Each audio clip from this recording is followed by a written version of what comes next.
साल 1971 में जोसेफ हेफे और रिचर्ड किंटिंग ने एक एक्सपेरिमेंट किया जहां दो एटॉमिक क्लॉक्स को दो एरोप्लेन में रखा गया था। जहां एक एरोप्लेन पूरी धरती के चारों ओर ईस्ट डायरेक्शन में चक्कर काटता है तो दूसरा वेस्ट डायरेक्शन में। जब इन क्लॉक में मौजूद टाइम को धरती पर मौजूद यूएसए नेवल ऑब्जर्वेटरी के टाइम से मैच किया गया तो इन तीनों क्लॉक्स के टाइम में डिफरेंस नजर आया। ये डिफरेंस आइंस्टाइन की थ्योरी द्वारा प्रेडिक्ट किए गए डिफरेंस के बराबर था। ये तीनों क्लॉक्स के टाइम कुछ नैनो सेकेंड्स का डिफरेंस दिखा रहे थे, जो आइंस्टाइन की थ्योरी को पूरी तरह से सही साबित करते हैं कि समय का बहाव हर जगह अलग अलग है। समय क्या है? What is time? समय एक ऐसी चीज़ है जिसे आज तक कोई नहीं समझ पाया, जो लगातार बहता जा रहा है। एक ऐसी चीज़ जिसका हमारा डेली लाइफ में इस्तेमाल होता है। एक ऐसी चीज़ जिसके ना होने से हमारा अस्तित्व भी नहीं होता, जो लगातार ब्रह्मांड को बदल रहा है। एक ऐसी चीज़ जिसमें सब कुछ समाया हुआ है, सारा इतिहास, वर्तमान और आने वाला भविष्य। एक ऐसी चीज़ जिसकी कोई कीमत नहीं है। पूरी दुनिया की सारी दौलत मिलाकर भी आप एक पल खरीद नहीं सकते, लेकिन विज्ञान की नज़रों से हम इस पल को जान सकते हैं। तो सवाल है कि आखिर यह पल क्या है? आखिर समय क्या होता है? क्या वास्तव में समय का अस्तित्व भी है भी या नहीं, या फिर समय एक भ्रम है? अगर समय एक भ्रम है तो यह भ्रम कैसे पैदा होता है? दोस्तों, आज हम जानने वाले हैं समय की एक ऐसी सच्चाई जिसे जानकर वास्तव में आपके होश उड़ जाएंगे। बने रहिए वीडियो के एंड तक, क्योंकि समय खुद को जानने का दूसरा मौका नहीं देता। I am very aware of the preciousness of time. I was given 2 to 3 years to live. I faced a life unable to properly communicate. Fortunately, my mind was unaffected. While all around me people had passed away, deep in conversation. I have often been transported afar, lost inside my own thoughts, trying to fathom how the universe works. दोस्तों, मान लीजिए कि आप एक ऐसे ग्रह पर रह रहे हैं जिसे रोग प्लैनेट कहा जाता है, जो अंतरिक्ष की गहराइयों में कहीं भी आवारा भटकता रहता है, जिसके चारों ओर कोई उपग्रह नहीं है, ना ही कोई सूरज है। ऐसे ग्रह पर लगातार अंधेरे का ही साम्राज्य रहेगा। ऐसे में अगर आपको इस ग्रह पर 1 साल के लिए छोड़ दिया जाए तो क्या आप बता सकते हो कि कितना समय बीत चुका है? ना ही दिन, ना रात, ना पूर्णिमा, ना ही अमावस्या। ऐसा कोई भी साइक्लिक पैटर्न आप उस ग्रह पर नहीं देख पाओगे। ऐसे में क्या आप बता पाओगे कि कितना समय बीत चुका है? वहीं धरती पर मौजूद एक बच्चा भी आसानी से कैलकुलेट कर लेगा कि वो कितने समय से जी रहा है।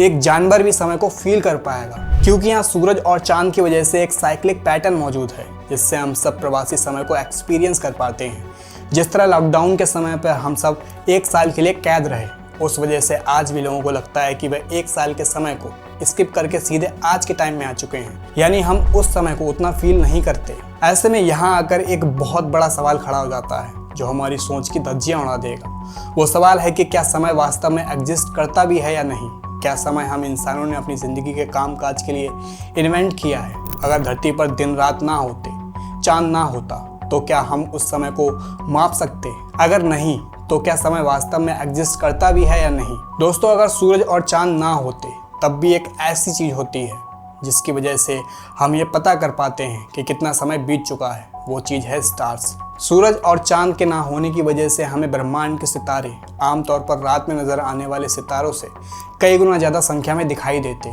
अगर हमारा आवारा ग्रह अपनी अक्ष पर घूम रहा होता, तब ये आसमान में एक साइक्लिक पैटर्न बनाता, जिस वजह से हम सब समय को माप सकते। अगर आपको अंतरिक्ष में कहीं दूर अकेले छोड़ दिया जाए तो आप चारों तरफ ब्रह्मांड के सभी तारों, गैलेक्सीज को देख पाओगे, जिससे आप समय को माप सकते हैं। अगर आप अंधे हो तब भी आप अपने हार्ट बीट के पैटर्न से समय को माप सकते हैं, यानी हमारा दिल 1 मिनट में 72 बार धड़कता है, जिससे आप उसे मेजर करके समय को माप सकते हो। इस थॉट एक्सपेरिमेंट से पता चलता है कि समय एक ऐसी चीज़ है जिसे मापने के लिए हमें कोई ना कोई रेफरेंस चाहिए होता है, जिसके बिना हम समय को नहीं माप सकते। यहाँ सवाल ये उठता है कि अगर कोई रेफरेंस ना हो तो क्या समय भी नहीं होगा? क्या समय नहीं बीतेगा? क्या समय एक कल्पना है, एक इमेजिनेशन है, जिसके लिए किसी रेफरेंस की ज़रूरत पड़ती हो? अगर मैं आपसे पूछूं कि चांद छोटा है या फिर बड़ा है, तो आपका सवाल होगा कि किससे छोटा और किससे बड़ा है? चांद धरती से छोटा है, लेकिन हमसे बहुत बड़ा है। धरती सूरज से छोटी है, लेकिन चांद से बड़ी है। इसी तरह मान लीजिए अगर आपके अलावा किसी भी चीज़ का अस्तित्व ही ना हो, तो क्या आप समय को महसूस कर पाओगे? अगर हम मान लें कि इस वजह से समय जैसी कोई चीज़ है ही नहीं, तब यही सवाल साइज पर भी उठेगा कि क्या किसी भी चीज़ का कोई साइज होता भी है या नहीं। मान लीजिए धरती के अलावा कुछ भी ना हो, तब धरती छोटी है या बड़ी, इस बात का कोई मतलब नहीं रह जाता। लेकिन क्या तब हम ये कह सकते हैं कि साइज जैसी कोई चीज़ होती ही नहीं है? यहाँ पर यह कहा जा सकता है कि तब हम अपने खुद के कंपैरिजन से धरती को बड़ा बता सकते हैं। पर अगर हम भी ना हो, कुछ भी ना हो, सिर्फ एक ही चीज़ एग्जिस्ट करती हो, तब सवाल बनता है कि क्या उस चीज़ की कोई प्रॉपर्टी है भी या नहीं। किसी भी चीज़ की प्रॉपर्टी कंपेयर करने से ही पता चलती है। सिर्फ एक चीज़ का अस्तित्व होने पर उसकी प्रॉपर्टी का कोई मतलब नहीं रह जाता। ऐसे में उसका होना भी ना होने के बराबर है। लेकिन दोस्तों, हमारे पास सब कुछ मौजूद है। सूरज है, चांद है और आसमान में मौजूद करोड़ों तारे हैं। इस बात के गवाह हैं कि ब्रह्मांड का अस्तित्व है, जहां अनगिनत चीज़ें मौजूद हैं। उन्हीं में से एक चीज़ जिसे हम आज तक नहीं जान पाए, प्राचीन लोग जिसे हमेशा जानने की कोशिश में अनेकों कल्पनाएं करते रहे, वो चीज़ है टाइम। अगर टाइम एग्जिस्ट करता है तो वो क्या है, कैसा है, और क्या समय को हम जान सकते हैं? अगर हाँ, तो क्या समय में आगे पीछे भी जाना संभव है? अगर हाँ, तो क्या समय से भी परे कुछ और है? अगर समय से भी परे कुछ एग्जिस्ट करता है तो वो क्या है? दोस्तों, आज विज्ञान इतना आगे बढ़ चुका है कि आज हम कुछ हद तक समय को जान पाए हैं। आज हम विज्ञान की नज़रों से समय के रहस्यों से पर्दा उठाएंगे। वैज्ञानिक की नज़र से हम जान पाएंगे कि किस तरह समय हमारे यूनिवर्स और रियलिटी को शेप करता है। दोस्तों, अब हम एल्बर्ट आइंस्टाइन की कल्पना में चल रहे उस थॉट एक्सपेरिमेंट को देखेंगे जो समय के एक ऐसे रास्ते पर्दा खोलता है जो अब तक चली आ रही हमारी सोच और मान्यताओं को सिरे से उखाड़ फेंकता है। हम ये जानेंगे कि कैसे क्वांटम दुनिया में होने वाली हरकतें समय को भी चकमा दे देती हैं, जो हमें बताती हैं कि कुछ ऐसी चीज़ें भी हैं जो समय से भी परे हैं। तो चलिए जानते हैं कि आखिर समय का विज्ञान क्या है। तो दोस्तों, विज्ञान के शुरुआती समय में न्यूटन जैसे वैज्ञानिक समय को एक यूनिवर्सल और एब्सोल्यूट चीज़ मानते थे जो हर जगह एक समान बहाव में चलता था। लेकिन जैसे जैसे विज्ञान में एवोल्यूशन हुआ, ब्रह्मांड की और गहराइयों में उतरते गए, तब वैज्ञानिकों के लिए नए चैलेंजेस सामने आए, जैसे कि गुरुत्वाकर्षण बल को कॉस्मिक स्केल पर कैसे समझा जाए, ग्रेविटी आखिर कैसे काम करती है। क्वांटम दुनिया में कुछ ऐसे इवेंट्स देखे गए जहां समय की आम मान्यताएं टूटती नजर आईं। इस समय फिक्शन में एक नए वैज्ञानिक की एंट्री होती है जिसने एक ऐसी थ्योरी दी जो ना सिर्फ ग्रेविटी को समझाती है बल्कि समय क्या है इसे लेकर कई गहरे राज भी खोलती है। ये समय था 20वीं सदी का, जब एल्बर्ट आइंस्टाइन ने 1905 में स्पेशल थ्योरी ऑफ रिलेटिविटी को हमारे सामने रखा और 1915 में जनरल थ्योरी ऑफ रिलेटिविटी देकर समय के विज्ञान को खोल कर रख दिया। तो दोस्तों, आइंस्टाइन की थ्योरी ऑफ रिलेटिविटी समय को एक नए ढंग से देखती है। यह हमें स्पेस टाइम के बारे में बताती है। यानी आइंस्टाइन के अकॉर्डिंग स्पेस और टाइम दोनों एक ऐसी चीज़ है जिससे हम एक दूसरे से अलग करके नहीं देख सकते। स्पेस और टाइम दोनों अलग नहीं हैं, बल्कि दोनों एक दूसरे से कुछ इस तरह जुड़े हुए हैं जिसे हम स्पेस टाइम फैब्रिक कहते हैं। यह स्पेस टाइम एक ऐसी चीज़ है जो हर जगह मौजूद है, हमारे अंदर भी, धरती के अंदर भी, अंतरिक्ष में, हर जगह पर यह मौजूद है। दुनिया की कोई भी चीज़ जिसमें कुछ ना कुछ मास हो, वो इस स्पेस टाइम फैब्रिक को अफेक्ट करती है। यानी सूरज, धरती, सभी तारे, ग्रह, उपग्रह और एस्ट्रॉइड इस स्पेस टाइम के अंदर ही मौजूद है और इसे प्रभावित करते हैं। यहाँ तक कि हम और आप सभी इस स्पेस टाइम को कुछ ना कुछ प्रभावित करते हैं। जिस चीज़ में जितना ज़्यादा मास होता है वो स्पेस टाइम को उतना ही ज़्यादा कर्व करता है और उसी वजह से गुरुत्वाकर्षण बल पैदा होता है। एक ब्लैक होल स्पेस टाइम को इतना ज़्यादा कर्व कर देता है कि वैज्ञानिकों के अकॉर्डिंग इसके सेंटर में टाइम भी 0 पर हो जाता है। यानी समय भी वहाँ एग्जिस्ट नहीं करता। वहीं पर स्पेस में जो चीज़ जितनी ज़्यादा स्पीड से चलती है, समय उसके लिए उतना ही ज़्यादा धीरे चलने लगता है। लाइट की स्पीड पर आकर समय भी रुक जाता है। यानी प्रकाश के लिए समय गुजरता ही नहीं, प्रकाश समय को फील ही नहीं करता। यहाँ से हमें ये पता चलता है कि समय एक ऐसी चीज़ है जिससे हम स्पेस से अलग करके नहीं देख सकते। वहीं रियलिटी हमें ये बताती है कि स्पेस एक ऐसी चीज़ है जो गुरुत्वाकर्षण बल और स्पीड से प्रभावित होता है। जितना ज़्यादा गुरुत्वाकर्षण बल होगा वहाँ समय उतना ज़्यादा धीरे चलेगा, जितनी ज़्यादा स्पीड होगी वहाँ समय उतना ज़्यादा धीरे चलेगा। ब्लैक होल के सेंटर में और लाइट की स्पीड पर आकर समय भी थम जाता है, समय भी दम तोड़ देता है। दोस्तों, इस बात को साबित करने के लिए वैज्ञानिकों ने एक एक्सपेरिमेंट किया जिसे होफेले-किटिंग एक्सपेरिमेंट कहा जाता है, जिससे ये बात पूरी तरह से प्रूव हो जाती है कि समय का कोई यूनिवर्सल बहाव नहीं है जो हर जगह एक ही फ्लो में बह रहा हो, बल्कि ये बहाव हर जगह अलग अलग है। धरती के ऊपर ग्रेविटी कम है और धरती पर नीचे ग्रेविटी ज़्यादा है, जिस वजह से इन एटॉमिक क्लॉक्स द्वारा मेजर किए गए टाइम में डिफरेंस से हमें ये पता चलता है कि वास्तव में स्पीड और ग्रेविटी की वजह से समय के बहाव में फ़र्क आ जाता है। यानी आपके पैर के अंगूठे और आपके सर के बीच टाइम के फ्लो में अंतर है। हाँ, ये अंतर इतना कम है कि वो हमारे लिए ना के बराबर है। दोस्तों, जहाँ न्यूटन टाइम को एब्सोल्यूट मानते थे, यानी वो हर जगह एक समान बहाव से चल रहा है, वहीं आइंस्टाइन ने यह साबित कर दिया कि टाइम एक ऐसी चीज़ है जो ब्रह्मांड में हर जगह अलग अलग बहाव में चलता है, जिसे ग्रेविटी और स्पीड दोनों अफेक्ट करते हैं। यानी अगर आप लाइट की स्पीड के 99.9% स्पीड पर चलो तो आपके लिए समय काफ़ी धीरे हो जाएगा, वहीं हमारी दुनिया का समय काफ़ी तेज़ी से बीतेगा, जिस वजह से जब आप नॉर्मल स्पीड पर आओगे तब तक हमारी दुनिया समय में काफ़ी आगे पहुंच चुकी होगी। यानी हम अगर एक ऐसी ट्रेन बना पाएँ जो लाइट की स्पीड से धरती के चारों ओर चले तो हम भविष्य यात्रा यानी टाइम ट्रेवल भी कर सकते हैं।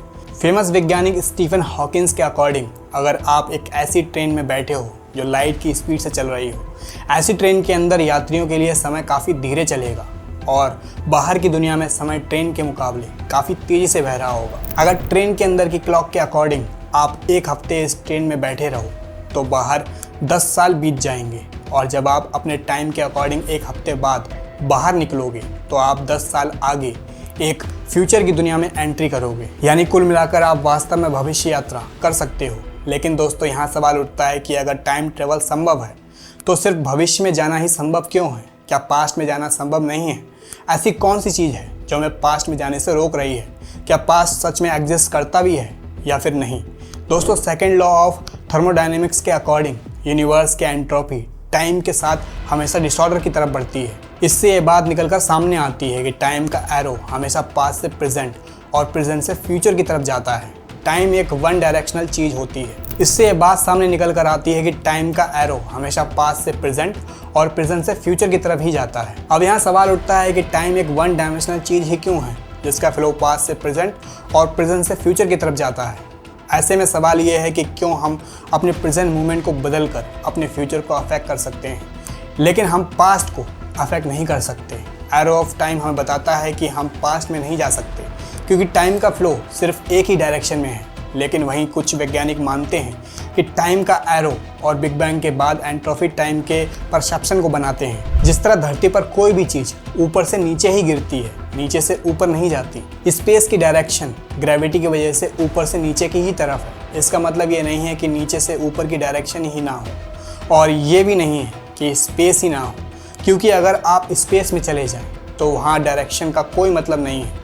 ऊपर नीचे दाएं बाएं ये सब कुछ डायरेक्शन धरती पर ग्रेविटी की वजह से है। स्पेस में ऊपर नीचे ऐसा कुछ भी तो वहाँ डायरेक्शन का कोई मतलब नहीं है। ऊपर नीचे दाएं बाएं ये सब डायरेक्शन धरती पर ग्रेविटी की वजह से है। स्पेस में ऊपर नीचे ऐसा कुछ डिस्टिंग्विश नहीं किया जा सकता। इसका मतलब ये नहीं है कि स्पेस और डायरेक्शन ही नहीं एग्जिस्ट करती। हमें ये पता है कि स्पेस एग्जिस्ट करता है और हम वहाँ किसी एक डायरेक्शन में जाने के लिए फोर्स्ड नहीं है। इसी वजह से पास्ट, प्रेजेंट और फ्यूचर बिग बैंग के बाद होने वाली घटनाओं की वजह से पैदा हुए थे। एग्जाम्पल के लिए, अगर हमारी दुनिया में कोई डाइवर्सिटी ही ना हो, सब कुछ सेम हो, हर जगह कोई बदलाव ना हो, जैसा कल था वैसा ही आज हो, तो क्या हमारे लिए पास्ट की मेमोरीज एग्जिस्ट करेंगी? जिस दिन आप बहुत सारे काम करते हो, बहुत सारे एक्सपीरियंस लेते हो, तभी वो आपकी मेमोरीज बनाता है और उस पास्ट की वजह से आप उस फ्यूचर को डिस्टिंग्विश कर पाते हो। लेकिन अगर आप हर दिन एक ही लाइफ जियो, ग्राउंड हॉग डे फिल्म की तरह, सुबह उठते ही एक ही दिन आपके लिए रिपीट होने लग जाए, तब क्या आप पास्ट, प्रेजेंट और फ्यूचर में फ़र्क कर पाओगे? ऐसे में जब पास्ट हमारे परसेप्शन में नहीं होगा तो क्या फ्यूचर भी एग्जिस्ट करेगा? हम जानते हैं कि ये सब डाइवर्सिटीज़ और बदलाव ही पास्ट, प्रेजेंट और फ्यूचर को शेप करता है। इसलिए वैज्ञानिक मानते हैं कि पास्ट, प्रेजेंट और फ्यूचर बिग बैंग के बाद आए हैं। बिग बैंग ब्रह्मांड का पहला बदलाव था। हम यूनिवर्स के एंट्रोपियवर्स, एंट्रोपिक प्रेजेंट और फ्यूचर के परसेप्शन को महसूस करते हैं। लेकिन यहाँ सवाल उठता है कि क्या पास्ट, प्रेजेंट और फ्यूचर एग्जिस्ट नहीं करते? क्या हमारे पैदा होने से पहले पास्ट एग्जिस्ट नहीं करता था? धरती पर लाइफ 3.5 अरब साल पहले पैदा हुई है। क्या उससे पहले पास्ट एग्जिस्ट नहीं करता था? हम जानते हैं कि यूनिवर्स का इतिहास 13.8 अरब साल पुराना है। ऐसे में आखिर पास्ट, प्रेजेंट और फ्यूचर क्या है? क्या फ्यूचर ऑलरेडी एग्जिस्ट करता है? वेल, इसे जानने के लिए हमें जाना होगा इतिहास के सबसे स्मार्ट वैज्ञानिक के दिमाग में चल रहे एक थॉट एक्सपेरिमेंट में। What is time? यानी हम एल्बर्ट आइंस्टाइन के दिमाग में पहुंच चुके हैं। अब यहाँ हम जानने वाले हैं एक ऐसी चीज़ जो हमारी मान्यताओं को झकझोर देगी। इमेजिन कीजिए आपके सामने एक ट्रेन लेफ्ट से राइट डायरेक्शन की तरफ जा रही है, जिसके बीच एक आदमी खड़ा है जिसका नाम है एलिस। ट्रेन के दोनों तरफ लगातार 2 लाइट ब्लिंक कर रही हैं। जैसे ट्रेन में खड़ा एलिस आपकी साइट ऑफ लाइन के साथ सामने आता है, तब दोनों तरफ की लाइट्स ब्लिंक करती हैं। यहाँ पर सवाल है कि इन दोनों को क्या दिखाई देगा। क्या दोनों इन लाइट्स को एक साथ ब्लिंक करते हुए देखेंगे या एक के बाद दूसरे को? यहाँ आप ये जानकर हैरान हो जाओगे कि एक ही मूवमेंट को, एक ही घटना को ये 2 लोग बिल्कुल अलग अलग तरीके से देखते हैं। जहाँ आप इन दोनों लाइट्स को एक साथ ब्लिंक करते हुए देखोगे, वहीं एलिस इन्हें एक साथ ब्लिंक करते हुए नहीं देखेगा, क्योंकि उसकी फ्रेम ऑफ रेफरेंस से वो राइट डायरेक्शन की तरफ जा रहा है, जिस वजह से राइट डायरेक्शन की लाइट और एलिस के बीच डिस्टेंस कम हो जाता है और लेफ़्ट लाइट और एलिस के बीच की दूरी बढ़ जाती है, जिस वजह से एलिस को पहले राइट वाली लाइट दिखाई देगी, बाद में लेफ़्ट वाली लाइट दिखाई देगी। वहीं पर आपको दोनों लाइट एक साथ ब्लिंक करती हुई दिखाई देंगी। ऐसे में सवाल ये है कि आखिर सच क्या है? एक ही मूवमेंट को, एक ही घटना को 2 अलग अलग लोगों ने अलग अलग फ्रेम ऑफ रेफरेंस से देखा, लेकिन दोनों उसे अलग अलग देख पा रहे हैं। यहाँ पर गलत कोई भी नहीं है, बल्कि दोनों ही 2 अलग रियलिटीज़ को देख रहे हैं। लेकिन इस थॉट एक्सपेरिमेंट से ये बात साबित होती है कि दोनों के प्रेजेंट मूवमेंट अलग अलग हैं। एक साथ 2 अलग अलग प्रेजेंट मूवमेंट एग्जिस्ट कर सकते हैं, यानी वो समय जिसे हम नाउ यानी अब भी कहते हैं, वो नाउ मूवमेंट सबके लिए एक साथ हो, ये ज़रूरी नहीं है। यानी कोई भी मूवमेंट एक नाउ मूवमेंट हो सकता है, यानी एक नाउ मूवमेंट पास्ट और फ्यूचर में भी एग्जिस्ट कर सकता है। ये हमेशा स्पेस और टाइम में एग्जिस्ट करता है, जहाँ स्पेस और टाइम दोनों एक दूसरे से सेपरेट नहीं है। ये स्पेस टाइम ही हमारी टाइम की इस रियलिटी को शेप करता है। इस वजह से एल्बर्ट आइंस्टाइन के अकॉर्डिंग हम सब स्पेस टाइम से घिरे एक ब्लॉक यूनिवर्स में रह रहे हैं, जहाँ पास्ट, प्रेजेंट और फ्यूचर सब एक साथ एग्जिस्ट करते हैं। ये ब्लॉक यूनिवर्स प्रेजेंट मूवमेंट में एग्जिस्ट करता है। इसके लिए कोई पास्ट और फ्यूचर जैसी कोई भी चीज़ नहीं होती, लेकिन इस ब्लॉक यूनिवर्स में पास्ट, प्रेजेंट और फ्यूचर एक साथ एग्जिस्ट करते हैं। इसका मतलब ये है कि जिसे हम पास्ट कहते हैं वो इस यूनिवर्स के अंदर कहीं ना कहीं प्रेजेंट है।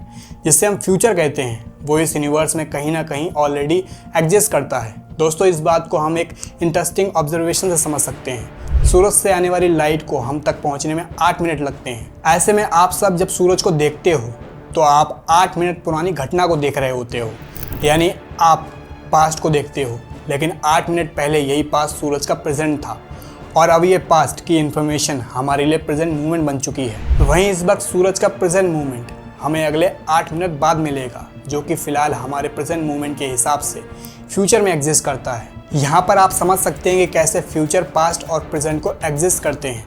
आज से 65 करोड़ साल पहले डायनासोर्स का अंत हुआ था। पास्ट की यह घटना आज भी धरती से 65 करोड़ लाइट ईयर्स दूर मौजूद किसी प्लैनेट पर बैठे एडवांस एलियन के लिए उसके प्रेजेंट मूवमेंट में दिखाई देगा। अगर उसके पास एक ऐसा टेलीस्कोप हो जो धरती पर काफ़ी डिटेल में देख सके, तब वो एलियंस करोड़ों साल पुरानी इस घटना को अपने प्रेजेंट मूवमेंट में देख पाएगा, जबकि हमारे प्रेजेंट मूवमेंट को वो नहीं देख सकते। वो उनके लिए फ्यूचर है जो अगले 1.5 करोड़ साल बाद उनकी दुनिया तक पहुंचेगा। इस तरह हम समझ सकते हैं कि कैसे पास्ट, प्रेजेंट और फ्यूचर एक साथ यूनिवर्स में एग्जिस्ट करते हैं। आइंस्टाइन का यह थॉट एक्सपेरिमेंट समय को लेकर एक और आइडिया की तरफ इशारा करता है कि यूनिवर्स में कई पैरेलल टाइमलाइंस भी हो सकती हैं, यानी इसी मूवमेंट पर एक साथ एक जगह पैरेलल टाइमलाइंस में कई रियलिटीज़ भी एग्जिस्ट कर सकती हैं। लेकिन दोस्तों, अब तक हमने समय को क्लासिकल फिजिक्स और रियलिटी की नज़र से देखा, पर अब हम समय को क्वांटम मैकेनिक्स की नज़र से देखेंगे तो ये आपके दिमाग को फिर से हार्ट अटैक देने वाला है। दोस्तों, क्वांटम दुनिया में मौजूद पार्टिकल्स की रियलिटी हमारी दुनिया में मौजूद रियलिटी से काफ़ी अलग होती है। जहां आप एक ही समय में एक ही जगह मौजूद हो सकते हो, वहां क्वांटम दुनिया के पार्टिकल्स एक ही समय में कई जगह पर एग्जिस्ट कर सकते हैं। यानी अगर आपको क्वांटम दुनिया में भेज दिया जाए तो आप एक रूम में एक ही मूवमेंट पर कई जगह पर एग्जिस्ट कर सकते हो। यानी यहाँ पर कुछ ऐसा लगता है जैसे ये पार्टिकल्स समय से प्रभावित नहीं होते, या समय पर इनका कुछ कंट्रोल हो, या फिर समय यहाँ एग्जिस्ट ही नहीं करता। ऐसे में आप ये कह सकते हैं कि क्वांटम दुनिया के ऐसे फिनोमिना समय की आम समझ की धज्जियाँ उड़ाते हैं। जहाँ क्लासिकल फिजिक्स में ये समय का बहाव एक कॉन्टिन्यूअस बहाव की तरफ बहता है, वहीं क्वांटम दुनिया में ज़रूरी नहीं है कि समय एक ही बहाव में बहे। समय यहाँ पर काफ़ी ब्लरी विजन के रूप में एग्जिस्ट करता है। क्वांटम दुनिया के कुछ फिनोमिनास बताते हैं कि जैसे क्वांटम वर्ल्ड को समय की ज़रूरत ही ना हो, क्वांटम इंटेंगलमेंट जैसी प्रक्रियाएं ये बताती हैं कि एक पार्टिकल की इन्फॉर्मेशन दूसरे पार्टिकल तक इंस्टेंट पहुंच जाती है, यानी बिना कुछ समय लगे ही इन्फॉर्मेशन इन्फिनाइट दूरी तक पहुंच सकती है। एल्बर्ट आइंस्टाइन की जनरल रिलेटिविटी भी यूनिवर्स में कुछ नॉन लोकल कनेक्शंस जैसे कि वर्म होल्स का होना डिटेक्ट करते हैं, जिनके थ्रू हम किसी भी जगह बिना कुछ समय लगे ही पहुँच सकते हैं, यानी शायद समय सिर्फ एक भ्रम हो। तो दोस्तों, इस तरह हमारे पास टाइम को लेकर दो पॉइंट ऑफ व्यूज़ हैं, जिनके अकॉर्डिंग या तो टाइम एग्जिस्ट ही नहीं करता, ये मात्र हमारा परसेप्शन है, या फिर ये एग्जिस्ट करता है। दोनों ही सिनेरियो में आइंस्टाइन की थ्योरी ऑफ रिलेटिविटी सही साबित होती है। अगर टाइम एग्जिस्ट करता है तो हम सब एक स्पेस टाइम के एक जाल में कैद हैं, जिसमें पास्ट, प्रेजेंट और फ्यूचर सब एक साथ एग्जिस्ट करता है, जहाँ भविष्य में समय यात्रा भी संभव है, जहाँ पैरेलल टाइमलाइंस भी संभव है, जहाँ पर कोई भी मूवमेंट स्पेशल नहीं है। वहीं पर दूसरी तरफ अगर टाइम सिर्फ एक परसेप्शन है तो वो परसेप्शन एंट्रोपी होता है, यूनिवर्स में होने वाले बदलावों की वजह से पैदा होता है। ऐसे में आपको क्या लगता है, क्या टाइम वास्तव में एग्जिस्ट करता है? अगर टाइम आपके हिसाब से एग्जिस्ट करता है और आपको टाइम ट्रेवल का मौका मिले तो आप कौन से टाइम पीरियड में जाना चाहोगे? कमेंट में नीचे ज़रूर बताएं। और वीडियो पसंद आई हो तो वीडियो को लाइक ज़रूर कीजिएगा, और ऐसे इंटरेस्टिंग वीडियोस को देखने के लिए हमारे चैनल को सब्सक्राइब करना ना भूलें, और इस वाली वीडियो को भी ज़रूर देखिएगा। मिलते हैं अपनी अगली वीडियो में।